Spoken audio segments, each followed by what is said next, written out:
As a Shaivite yogi, we are taught in Kashmir Shaivism's Trika philosophy to control the mind. This is considered to be a great achievement. You see, the mind is very great. The mind resides in the state of thoughtlessness. It is said in the ancient scriptures that the mind is so swift you cannot control it, that the mind can't even be controlled by the gods. It is extremely difficult to control. Now, the difficulty is felt only by those who are taught to watch the movement of the mind.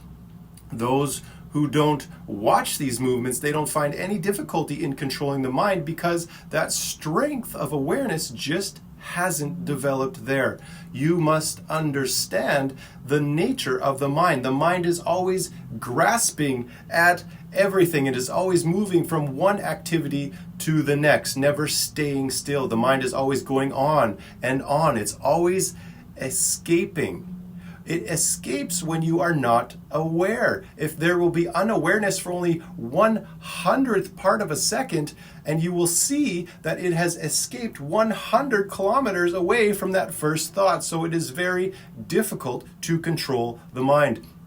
If you watch your breath, if you are watching your breath, you won't feel that point where your mind has escaped, where it has left watching the movement of breathing, and instead you are suddenly thinking of a TV show or getting groceries or what happened at work that day or any other mundane activity, any other mundane worldly activity, instead of what you were trying to do, which was focusing on your breath.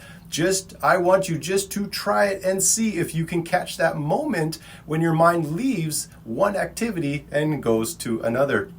One of the practices that is taught is wherever your mind goes, you must adjust worship of God consciousness there. So just let that mind go, let it go, and then worship Shiva wherever it goes, because God consciousness is everywhere. If my mind goes to sex, I will worship God. If he goes to taste, I will worship God. If he goes to Vancouver, Canada, I will worship Shiva. This strength must be maintained by me, possessed by me without any worry. And you must remain clever and curious in worshiping that light of consciousness in each and every act of your mind, because it is not controllable. You can't control it. The trick is you have to strengthen your awareness and watch the mind with awareness in continuity. Watching the breath is one way to strengthen your awareness. You have been given a gift of breathing 21,600 times each and every day to watch your breath. Another practice is to ask yourself, I wonder what my next thought is going to be, and then sit and wait for it to come. Focusing on this gap or this junction in your thought forces your mind to reside in a state of thoughtlessness, thus strengthening your awareness and controlling that monkey mind.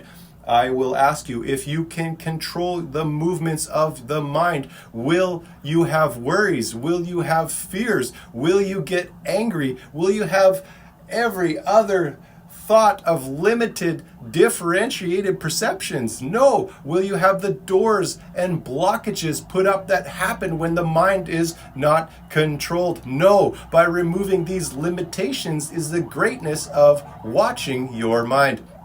When speaking of the three intellectual organs, mind, intellect, and ego, the mind decides what to do and is always asking the question, what is this? What is this? What is this? The intellect tells you how to do it and answers what that object is, and the ego attaches those objects or those perceptions to your individuality. Now, this is Kashmir Shaivism. This is Trika philosophy. Om Namah Shivaya.